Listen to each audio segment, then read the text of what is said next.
धन्यवाद जी। तो क्या मुद्दे रहेंगे इस चुनाव में जिनको लेकर के आप चल रहे हैं? सबसे बड़ा डेवलपमेंट का मुद्दा है। इन 4.5 वर्षों में और पिछले 10 साल कांग्रेस पार्टी के जो रहे, तकरीबन 15 वर्षों में शहर को भी और ग्रामीण क्षेत्रों को भी विकास के पथ से डीरेल करने का काम इस सरकार ने और पिछली सरकार ने किया है। चाहे सड़क की बात हो, बिजली की बात हो, पानी की बात हो, चाहे बात हो सामाजिक सरोकार से जुड़े विषयों की, चाहे गुलाबी कार्ड पीले कार्ड की बात हो, चाहे बुजुर्गों की पेंशन की बात हो, इरिगेशनल वाटर सप्लाई की बात हो, हर विषय पर, मेडिकल सर्विसेज हो, एजुकेशन हो, उद्योग का तो नाम ही नहीं है यहाँ पर। हर तरीके से 22 के 22 जिलों में और विशेष तौर पर शहरों में हम बात करें तो ये सबसे पिछले स्थान पर है। और कूड़े करकच के ढेर शहर के बाहर चारों तरफ जो है वो भरे पड़े हैं। कोई सॉलिड वेस्ट प्लांट जो नहीं है, मैनेजमेंट नहीं है उसकी।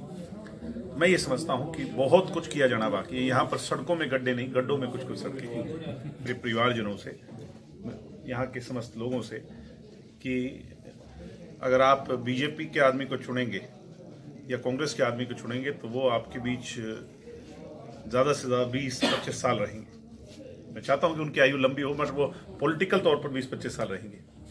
मेरी शुरुआत है और मेरी पॉलिटिकल मैं मान के चलता हूँ, कम से कम आपके बीच में 40-45 साल के लिए आया हूँ। मुझे आप आशीर्वाद दीजिए।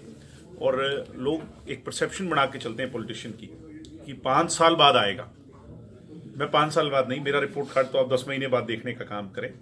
आज तो चौधरी देवीलाल जी के परिवार का एक सदस्य होने के नाते, जननायक जनता पार्टी का कैंडिडेट होने के नाते मुझे वोट दें, विश्वास मात्र। 10 महीने के बाद मैं आपको आश्वस्त करता हूं कि इस 10 महीने के अंदर जितनी मेरी कैपेबिलिटी, कैपेसिटी, क्षमता है, उससे 19 नहीं, सवाया होकर प्रयास कर मैं अपने काम के नाम पर वोट मांगूंगा। डेवलपमेंट ही पहला मुद्दा है। डेवलपमेंट हो, रोजगार हो, उसके साथ साथ क्राइम फ्री सिटी बने।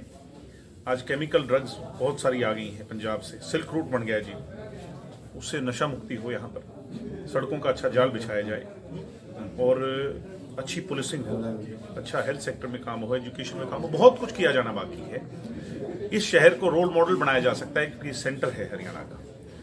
इस शहर को और इस इलाके को लोगों ने पॉलिटिकल यात्रा का एक गढ़ माना है। राजनीतिक चौधर तो है, डेवलपमेंट की चौधर में सबसे पिछड़ा। जननायक जनता पार्टी अपना मुकाबला किनसे मानती? नहीं, हर वक्त जो बाई इलेक्शन होता है, ये बाय डिफॉल्ट अनड्यू एडवांटेज मिलती है सत्ता पक्ष को। आज भी यही है कि ये चुनाव होना, तो अगर बीजेपी सत्ता में नहीं होती तो बीजेपी इस सीट पर लास्ट होती, बट क्योंकि वो सत्ता में है, मशीनरी, सरकार, एडमिनिस्ट्रेशन सब कुछ उसके हाथ में है, इसलिए मैं मानता हूं कि चुनावी मुकाबला अगर है तो सत्ता पक्ष से है, कांग्रेस से नहीं। काश जो बात कहते हैं उसको अपने जीवन में उतारते और षड्यंत्रकारी तरीके से चौधरी ओम प्रकाश चौटाला जी को, डॉक्टर अजय जी को जो 10 साल की कैद हुई, उसमें सबसे बड़े षड्यंत्रकारी जो है ना, उसके पूरे रचयिता हैं, इसमें तो कोई दुराय नहीं है, मुझे कहने की जरूरत नहीं। ये तो कहते हैं प्रत्यक्ष को प्रमाण की आवश्यकता नहीं होती। जिस दिन सजा सुनाई जा रही थी, हम कोर्ट रूम में मौजूद थे। 22 जनवरी का वो दिन था, आज भी मुझे याद है। और सुरजेवाला 9:55 पे स्टेटमेंट देते हैं कि 10 साल की सजा हो गई है, जबकि चौटाला साहब को सजा हुई 10:45 में। 1 घंटे पहले या एनडीटीवी पे वो खबर चल गई जो टेलीकास्ट हुई। ये तो ऑन रिकॉर्ड है, मेरे कहने की जरूरत नहीं। इसका मतलब कांग्रेसियों को तो पहले से पता था। और जो सुरजेवाला आकर के 10 जनपद के बाहर ये स्टेटमेंट दे रहे हैं, इसका मतलब सोनिया गांधी जी को भी पता था। इसका मतलब ये खेल रचा हुआ था, ये षड्यंत्र रचा हुआ था।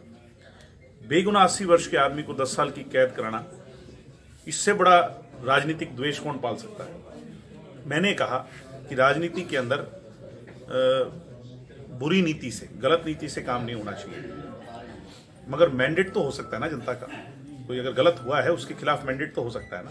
मैंने ये कहा, जिसको आप मिस इंटरप्रेट कर रहे हैं मीडिया के लोग, या वो करवाने की कोशिश कर रहे हैं, मैंने कहा कि ये चुनाव जहां मैं जींद की जनता के लिए जीतूंगा, वहीं मुझे खुशी होगी इस बात की कि 31 तारीख को जब मैं फ्लाइंग कलर्स के साथ ये चुनाव जीत करके जाऊं, तो मैं चौधरी ओम प्रकाश चौटाला जी को और अजय सिंह जी को जाकर के जेल में मिलूंगा और ये कहूंगा कि मुझे आज कहीं ना कहीं सुकून है कि आपके इस संघर्ष को, आपके इस दर्द को, आपके इस जो जेल की रातें आपने काटी हैं बेवजह और बेगुनाह होते हुए भी, शायद आपको भी इससे कहीं ना कहीं सुकून मिलेगा।